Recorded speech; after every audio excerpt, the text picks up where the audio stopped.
बिहार की माटी में एक जादू है, वो जादू जो हर बार आपको चौंका देता है। जब जब किसी को लगता है कि बिहार को उसने पढ़ लिया, बिहार को उसने समझ लिया, उसकी नफ्स को पकड़ लिया, तब भी बिहार मुस्कुरा कर कहता है कि हे बाबू, बिहार है। इतना आसानी से बिहार और बिहारी को कैसे प्रेडिक्ट कर सकते हैं? बिहार के लोगों ने बिल्कुल गर्दा उड़ा दिया है। बिहार में खाली एक ही चीज है जो आप प्रेडिक्ट कर सकते हैं कि जहां होंगे नीतीश कुमार, उसी गठबंधन का बन जाएगा सरकार। बाकी कुछ प्रेडिक्टेबल नहीं है। और देखिए ना, इस बार यही हुआ। छपरा से लेकर पटना तक छप्पर फाड़ के वोट पड़ा है। एनडीए वालों ने धागा खोल दिया है। एग्जिट पोल वाला सब माथा पकड़ के बोल रहा है कि हे हरि राम कृष्ण जगन्नाथ प्रेमानंद, ये क्या हुआ? और मोदी जी कह रहे हैं गमछा। हाँ, गमछा उतरा नहीं, गमछा उड़ रहा है बिहार में। एनडीए का सीट देखकर तेजस्वी बाबू भी मानो मन में सोच रहे होंगे कि इतना सीट भी होता है जी। मतलब पिछली बार हम टॉप किए थे तब भी इतना नहीं आया था, ये इतना कैसे पा गया जी?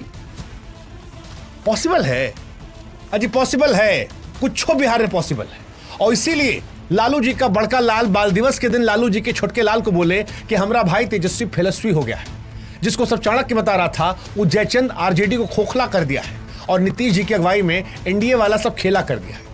वैसे खेला हुआ है, क्योंकि बिहार में जब जब कोई नीतीश कुमार को विदा करता है, नीतीश बाबू खेला कर देते हैं। बीजेपी वाला भी सोच रहा था खेला करेंगे।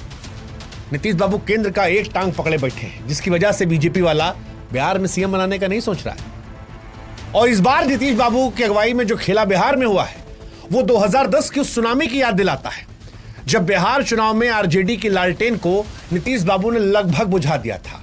आरजेडी वाला 22 पर सिमट गया था। और इस बार भी 2025 में आरजेडी, कांग्रेस और वो जो डिप्टी सीएम बने थे मुकेश सहनी बाबू, उनके गठबंधन के उम्मीदों की रोशनी की लालटेन को बुझा दिया है। हाँ, बुझा दिया है। इतना वोट मिला, इतना वोट मिला कि मानो जनता भी एक सुर में बोल रही हो कि जब नीतीश बाबू रोशन कर दिए हैं, तब बिहार में लालटेन का जरूरत है भाई, है कोनो जरूरत? मतलब बिजली का जमाना है ना जी। उधर हमारे पीके बाबू, उनका दुनिया उजड़ गया है। 2 साल से मेहनत कर रहे थे पीके भाई, लेकिन अब उनको देख के हमको सुपर 30 पिक्चर का वो डायलॉग याद आया, ऋतिक रोशन वाला। है जी, कोई इतना गलत कैसे हो सकता है भाई? मतलब मुद्दा अच्छा उठाए थे, वो वही मुद्दा उठाना चाहिए चुनाव में, लेकिन ऐसा लग रहा है कि उनका ओवर कॉन्फिडेंस और चुनाव न लड़ना उन पर भारी पड़ गया है।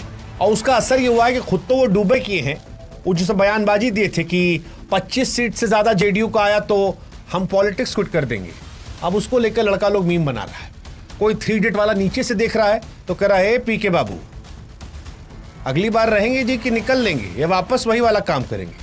फिलहाल बिहार बड़ा रोचक हो गया है। खैर, बिहार में एनडीए वाला सब खुश है और पंचायत का मीम लगाकर ढिच्चिक ढिच्चिक डांस कर रहा है, लड्डू बांट रहा है। और बनता भी है भाई। 10वीं बार नीतीश कुमार मुख्यमंत्री बन रहे हैं। 2005 से लगातार मुख्यमंत्री बन रहे हैं। मतलब अपने आप में एक किताब है नीतीश कुमार। जय पन्ना पलटिए और जितना बार पढ़ने की सोचिए, आपको लगता है कि कुछ पन्ना रह गया है। और यही बिहार की खूबसूरती है। खैर, कुल मिलाकर बिहार ने फिर साबित कर दिया कि बिहार का सियासी समीकरण ना तो एग्जिट पोल से समझा जा सकता है और ना ओवर कॉन्फिडेंस से। और इसीलिए वो गाना बना था, आइए ना हमारा बिहार, आइए ना हमारा बिहार। हाँ जी, आइए आज हम और आप भी बैठ के विश्लेषण कर देते हैं। ये समझ लेते हैं कि बिहार के चुनाव में राहुल और तेजस्वी को इतना बुरा हार कैसे मिला। वो कौन कौन सा 10 फैक्टर था जिसने एनडीए की लहर में लालटेन को बुझा दिया। समझ ये भी लेते हैं कि बिहार चुनाव का देश पर क्या असर पड़ेगा। समझते हैं कि कैसे देश की दशा और दिशा इस चुनाव के बाद बदलेगी। थोड़ा सा चुगली भी करते हैं और इसे बताते हैं कि नीतीश बाबू के बिना भी बीजेपी सरकार बना सकती है, और नहीं बनाएगी तो बिग ब्रदर तो बनी गई है, उसका क्या क्या असर होगा भाई।